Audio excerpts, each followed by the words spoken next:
Está disminuyendo en el mundo la cantidad de bautizados. Es decir, no está creciendo de la manera que lo venía haciendo hasta ahora. Y está disminuyendo también la cantidad de personas consagradas.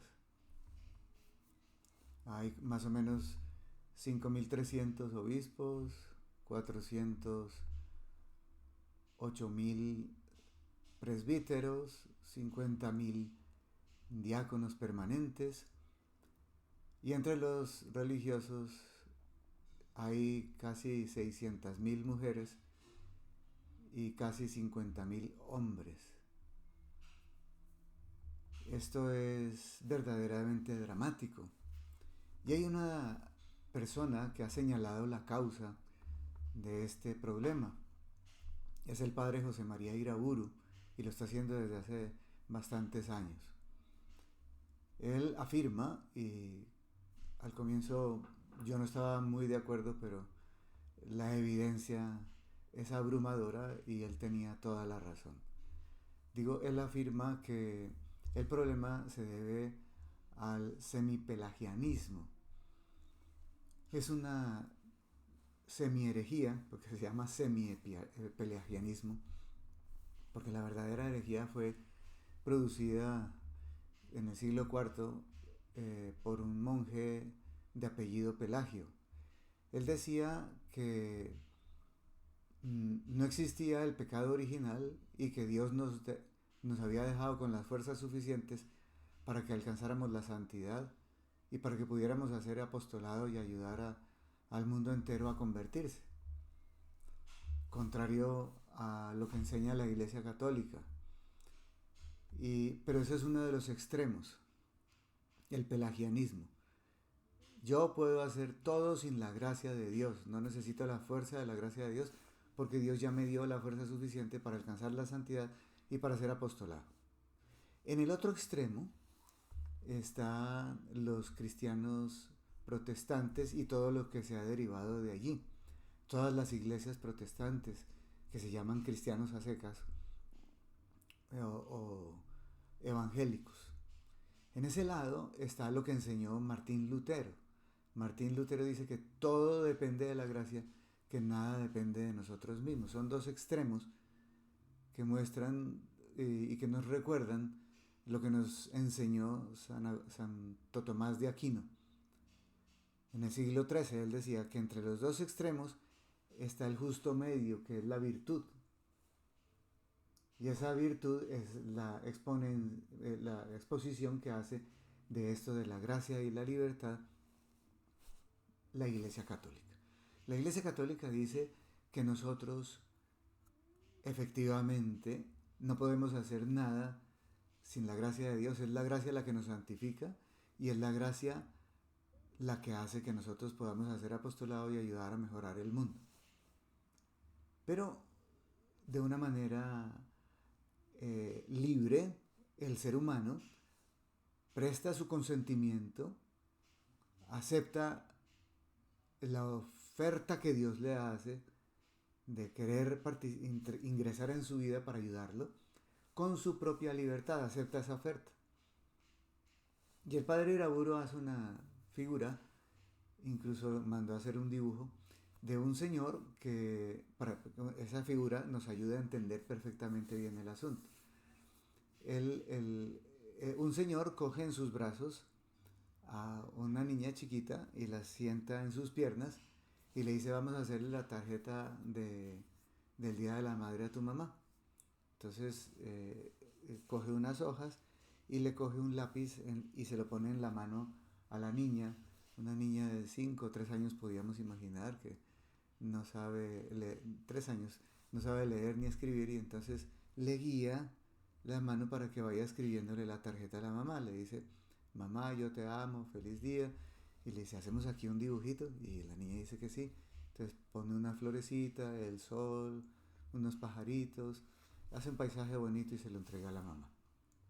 Así es la enseñanza que hace la Iglesia de la dicotomía que hay entre la libertad humana y la gracia de Dios. Dios contando con nuestra libertad, nos guía, como a la niña, y va haciendo que nosotros realicemos en nuestra vida lo necesario para llegar a la santidad. Y damos la oportunidad a que el Espíritu Santo actúe en nosotros y es Él el que nos lleva a la santidad. Y es Él el que nos hace realizar las buenas obras. Es Él el que nos hace hacer apostolado y acercar a las almas a Dios.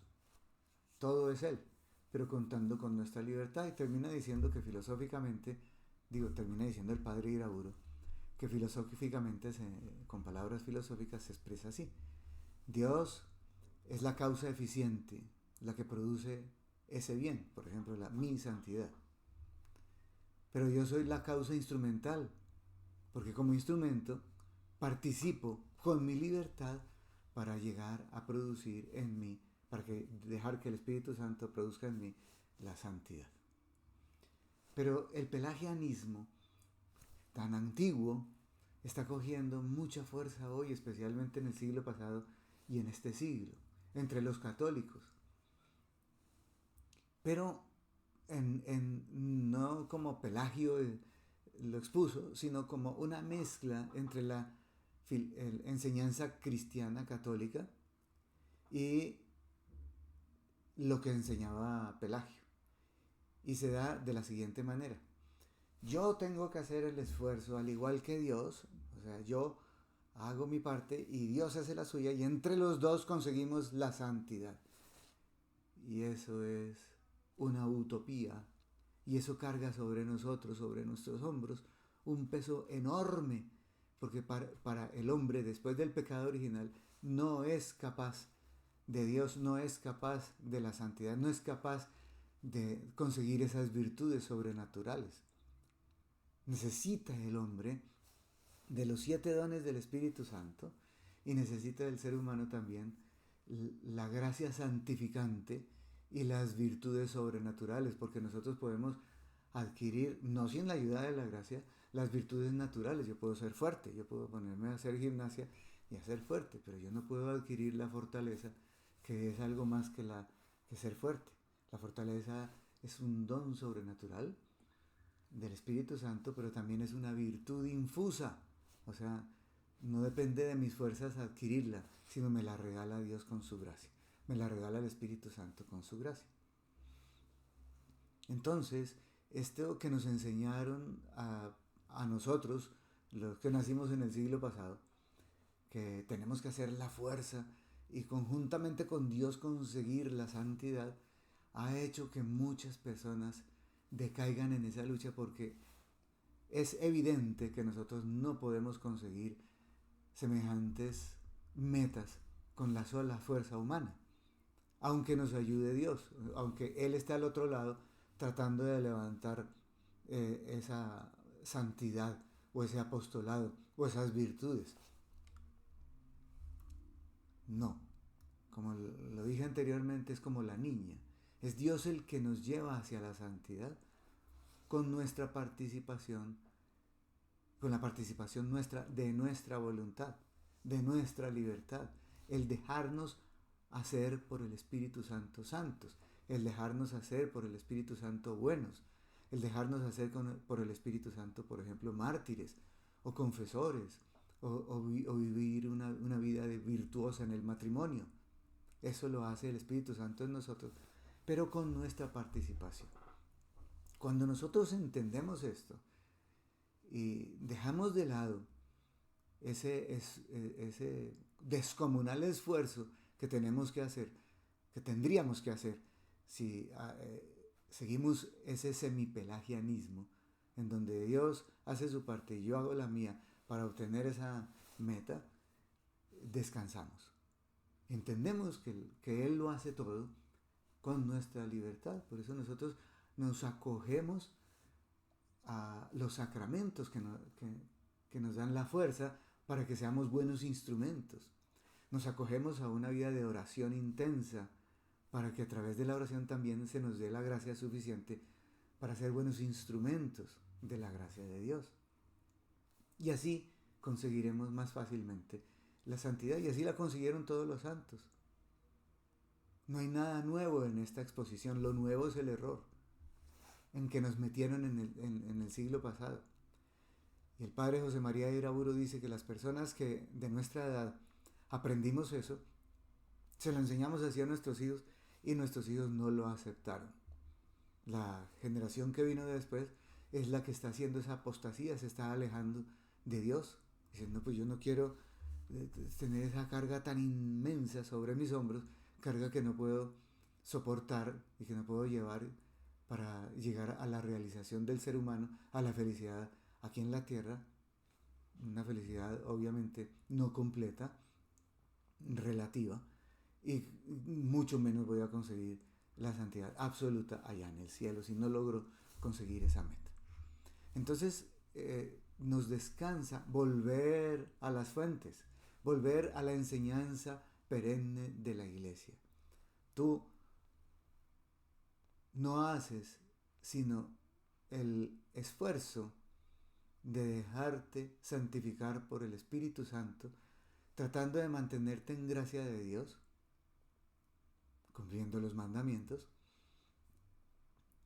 frecuentando los sacramentos para que la gracia santificante vaya entrando en tu alma, y haciendo oración. Y la oración a la que me refiero es la oración mental, ese trato amoroso con Cristo nuestro Señor, que después nos llevará al seno del Padre, y todo guiado por el Espíritu Santo. Eso es todo lo que tenemos que hacer. Así lograremos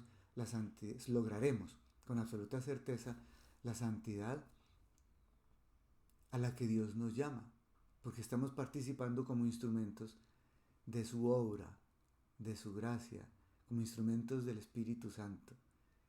Y florecerán muchos santos y crecerán las vocaciones sacerdotales y diaconales, y crecerán las vocaciones a la vida consagrada, tanto secular como regular. Y se llaman institutos de vida consagrada secular, institutos de vida consagrada secular, regular y secular. Y entonces la iglesia crecerá, y al crecer la iglesia en santidad atraerá a muchos, favorecerá la unidad de los cristianos y la salvación de la humanidad. A esos a los que nos ha llamado siempre la Iglesia Católica, y siempre ha corregido los errores que tenemos. Y esta es una de las correcciones que hizo el Congreso de Elvira, por ejemplo, y también otras comunicaciones que ha hecho la Iglesia Católica a lo largo de los siglos, para que volvamos a entender las cosas como son. Es el Espíritu Santo el que hace la fuerza, y nosotros participamos únicamente como instrumentos. Así pues, reverdecerá la iglesia, florecerá la santidad, aumentarán las vocaciones y ayudaremos al mundo a que se salve.